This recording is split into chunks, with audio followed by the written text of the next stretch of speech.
Outstanding. Well, today we have a special guest, Alan Katzman, and he is a pioneer in developing and advocating techniques to teach students how to use social media. For those people who didn't go to college or those who went a long time ago, we didn't have to worry about this type of thing, but he is going to help us understand how this will play. He helps teams build a compelling and reflective digital presence as a game-changing tool for creating academic and career success. Ellen is a sought-after speaker for high school students, parents, and educational professionals while frequently participating in education-related events nationwide. Ellen has been featured in the New York Times, the Wall Street Journal, CNN, ABC News, NPR, USA Today, Forbes, Business Insider, and Social Media Today. Ellen made his foray into social media education with the launch of Social Assurity in 2013 and has licensed its social media courseware to thousands of students nationwide. Before forming Social Assurity, Ellen served as an executive legal counsel for several startups and Fortune 500 technology companies, where he managed the law, compliance, and administrative functions. Alan received his BA from the University of Albany and his JD from Albany Law School. Wow. If that doesn't present, I don't know what does. So welcome, Alan. Thank you, Shelley. It's a pleasure to be here. So can you take that awesome bio and make it into something that we understand as parents, what it is that you do for families and how you do it? Yeah, sure. I mean, as the father of two daughters who have gone through the process and are now on their own, we applied this. It was as a father that I was seeing what my daughters were posting as high school students and in their early years, and realizing and looking into it and seeing that colleges were looking back in, this is 2011, 2012, before I started Social Assurity. And also the position I was in when I was working was the chief administrative officer of a company that owned many companies. And we were actually looking at social media when vetting candidates through the process. So I actually viewed the world through my daughter's eyes. And at that point, everyone was saying, just assuming that social media is a negative, that had to be eliminated from the equation. And where I was sitting and where I was perched, I saw it very differently, because I was seeing that social media can be a differentiator, right? In the world of college admissions, when everybody's trying to get into a very good school and there's very little differentiation between grades, right? It's hard to get differentiation between a 3.5 and a 4.0. It doesn't mean anything. And the same thing with test scores. So in that frame, I saw social media as an opportunity. And while most students were scared because they were posting to an audience that was not college admissions officers, it was friends and colleagues that they were trying to impress, which is very different content than if they were trying to impress colleges, right? I saw this as an opportunity, but I also saw it as a learning experience, that this kind of communication, to use social media rather than to socialize with your peer group, right? Then to present yourself and tell your story to someone who's never met you, but is about to make an important decision about your future. For sure. Something that needed to be taught. They have they're digital natives. They know how to tell their story digitally, but we had to like shift their focus towards a different content. And that's what we've been able to do. And we alleviate the fear. I think there's very few things that a teenager can actually post on social media that will prevent them from gaining access into a school that they're qualified to get into. But a crafted social media presence that supplements the college application, right? That can take a deeper dive and let me tell you more about what I'm really proud of. Mhm. can help to differentiate and really be a positive and a difference maker For in sure. getting into a school or getting a scholarship. Yeah. And that's what we've been successful over the past, hard to believe me saying this, but about 8, almost 9 years. That's outstanding. Now, I've been following your work for probably close to 4 or 5. And I will tell you, my firstborn, he graduated in 2012. So I was right there with you. Okay. As a concerned parent, I'm like, what is this whole social media new craziness? Because the kids were not really understanding how to navigate it for their parents, their grandparents, and for their friends. It was kind of like, I just don't know what is safe. And so I remember having this conversation with my own firstborn and saying, don't post anything you wouldn't be proud of your grandmother looking at. That was like our benchmark for what we knew at that point. Right. And then we went through the whole Snapchat stage where kids really thought it disappeared. And then we had to teach Right. them a screenshot is very quick. And so we went through that stage. So you've had to navigate some definitely challenging waters, but like you, I've been coaching my students to use it to their benefit. So Yeah. using LinkedIn to help them tell their story, to use social media about their community service. So how do you get this out to families, and what does it look like for them to be part of your world?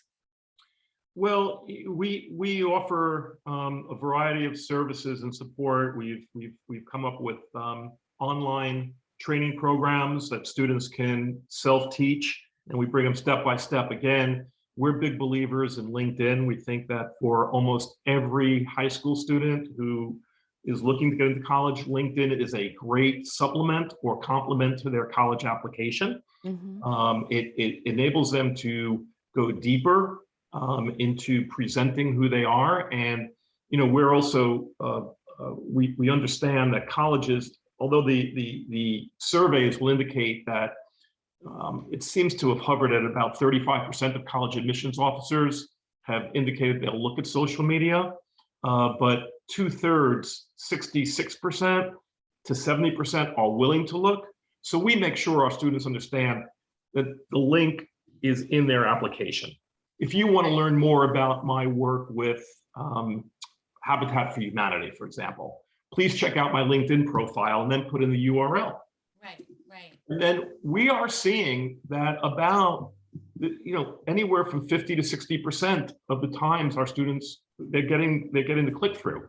LinkedIn is great because LinkedIn will tell you, it may not tell you exactly who's looking, but it will tend to say someone at Harvard College looked at your Mhm. profile. Right. So we're getting we get that kind of feedback. So we know that that 60% or so of college admissions officers that are willing to look, we think that's accurate. And we see the difference between 35% who will look versus the 60% who are willing to look. Okay. We see that gap as opportunity. Draw Mhm. them to it, Mhm. right? And so we do it through the courses. We also have some very personal service, personal consulting. We have a LinkedIn Fast Start, which Mhm. is very, very valuable. Most students, most 16-year-olds don't understand that LinkedIn can be their digital portfolio, Mhm. that LinkedIn can be a storytelling tool. They Mhm. think it's just for old people like myself who are looking for jobs. And they don't have it's not an online resume. I think the people who view LinkedIn as just a cut and paste of their resume are missing the power of LinkedIn. Right. We've mastered, right, what LinkedIn can be for a high school student looking to get into a good college, or to distinguish themselves for a good college, or even a college grad who's Mhm. looking either to get into graduate school or to get into the workplace. Because you can't make an entry-level job or a school job like pouring coffee at Starbucks, and there's nothing wrong with that. But you can't make that into more than it is. And I Mhm. think when you just focused in on taking a professional experience and really exaggerating it, it loses credibility. But there's so much more than these students do, whether it's family contributions, activities within their community, within their church, extracurricular, what they do over the summer, volunteering. We kind of pull out, or have them through our methodology, have them show their character side. And I'm sure in your podcast, you're tracking too this element of character assessment in college admissions. For sure. And it's becoming much more mainstream. Schools are looking holistically at students.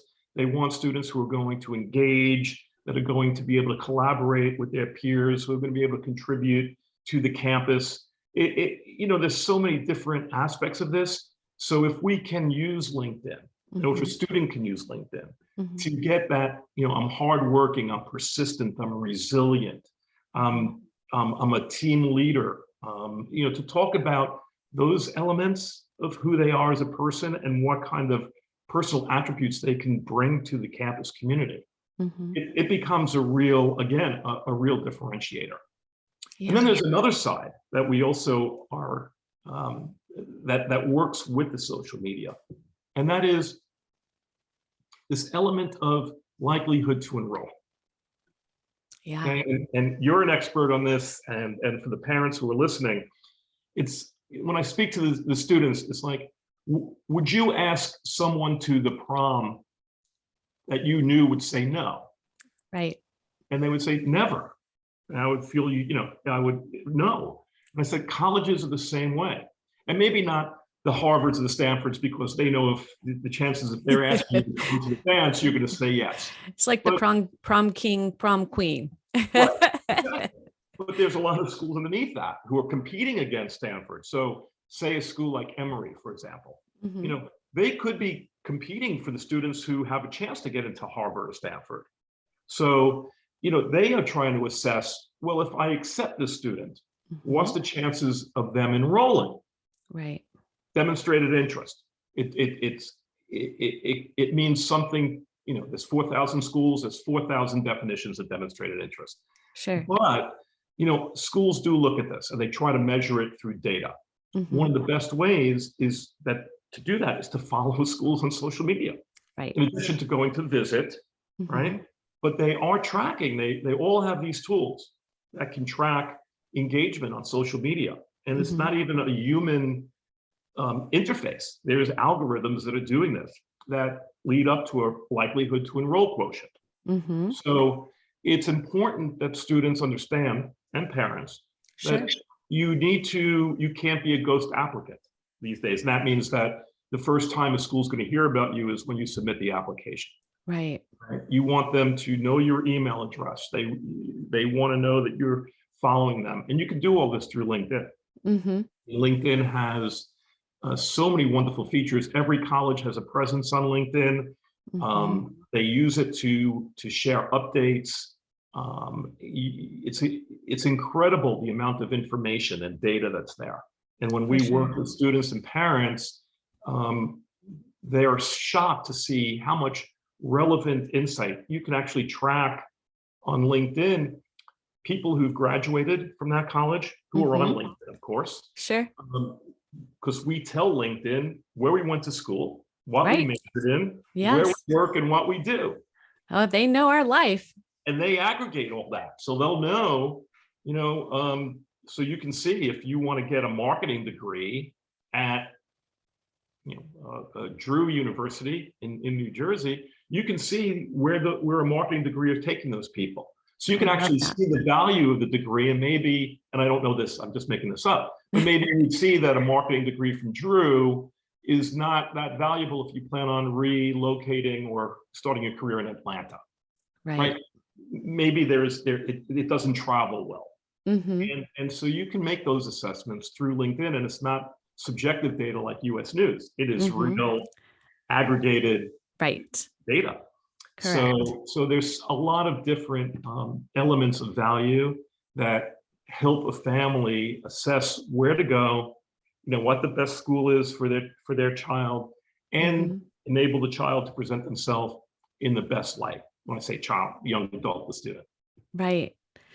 All of that. I love how you're taking a positive spin on it, because so many people just want to go after the negativity of it and the how students are comparing themselves. I look at the same way as you do. If a student wants to know their competition, they need to look at who got into that school last year. Well, an easy way to find that is on LinkedIn. Mm-hmm. So we can use it in a bunch of different ways. So I love how you've taken that negative connotation of posting the wrong thing on social media can hurt. Well, yes, it can, but there's also so much good that can come from it. So I love the positive element to it. Yeah, and we have, again, we've developed the methodology to separate the personal from, let's call it professional, Mm-hmm. which could be college and career. Mm-hmm. And there's ways to make sure, again, that the colleges are going to see what you want them to see. And by creating content for them, that goes a long way to help it, right? Right. Like I say, if you have a bad entry in Google, the best way to push that down is create new, more compelling content, Sure. right? And we know, like, for example, LinkedIn gets priority indexing on Google. So Mm-hmm. if you have a LinkedIn account, and we have techniques that will make sure your name is captured in the URL cleanly, it will be the first or second item that comes up on a Google search. Twitter right after that. Right. And well, who knows where Twitter's going to be. But be that as it may, they're going to see a LinkedIn profile. Right. So they're going to see, and that's going to satiate them, because one of the things we said early on, Shelley, colleges are not looking at social media to find reasons to reject qualified students. Right. That was not why they were looking. As I said before, there's so many qualified students apply to these schools. Mm-hmm. It's very hard to distinguish between them. So if they're looking to learn more about the student, Mm-hmm. and we might as well then give them something to see. And Absolutely.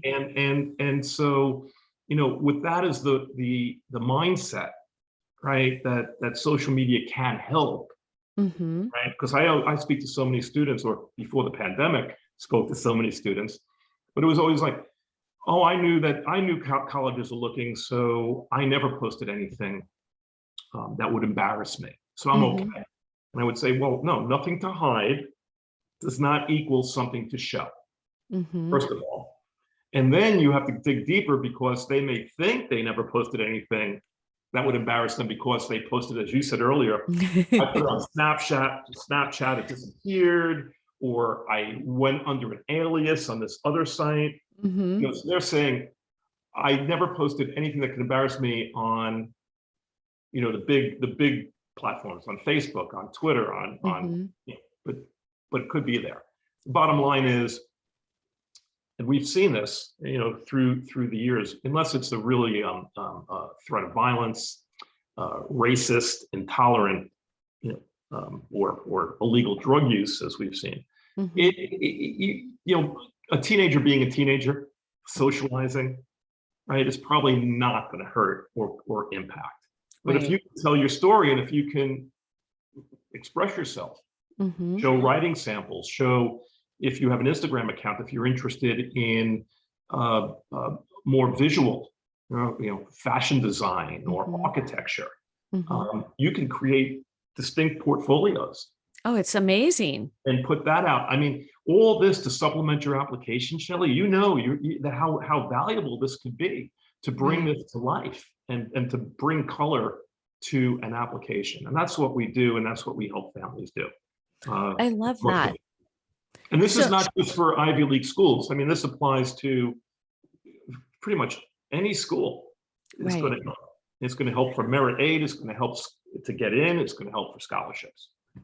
Absolutely. When we talk to students about a standout strategy, we often include the benefit of including that strategy into their social media. And it's just another layer of consistency. So it's just proof of, again, that it's not just in your application, but you've been doing it a while and you're passionate about it, and it's going to help them stand out. So what is the mission? What is your overall mission? What do you hope to accomplish? We want to change the world. One student at a time. One student at a time. We want to, we think, where we are standing, we think well, there is no such thing as the college admissions process, right? As I said, every school has its own definition of demonstrated interest. Every school has its own needs. It's hard to say, this is what you need to do to get into college, because each one is different, right? Mm-hmm. And whether they're selective or large, public, private, small, liberal arts, focus on, everybody's different. Right. But we think the whole process is broken, right? Students shouldn't be this stressed out at 17 and 18 and start worrying about college at age 12. So we think that the technology is there to express yourself, whether it's video. I mean, sure, you have your grades and test scores, whatever those mean these days, but you can present yourself in a very different way that wasn't even possible 10 or 15 years ago. Right. And I think colleges are beginning to see this. And graduate schools definitely see this, because they don't even hide. They law schools, medical schools, business schools, we are looking at your social media. Right. Several business schools says, we'll let you apply with your LinkedIn. So whether it's going to play a big value add in the high school to college step, it's a good time to start learning, because it will certainly pay dividends. What we teach will certainly pay dividends for them, for their ability to find an internship while at college, to prepare themselves for graduate school or for work after college. Right. So this whole mindset of showing your expertise, presenting yourself, and I hate the term, but people are using it, but your personal brand. And as you said, consistency, that this wasn't conjured up just to impress an admissions officer, but this is something that I've been interested in for years. Look at my social media. Look at how I've mastered X and I've grown into a leadership position, or this is what I've accomplished. And it's an incredibly powerful storytelling tool. And in the end, that's what we all have to do.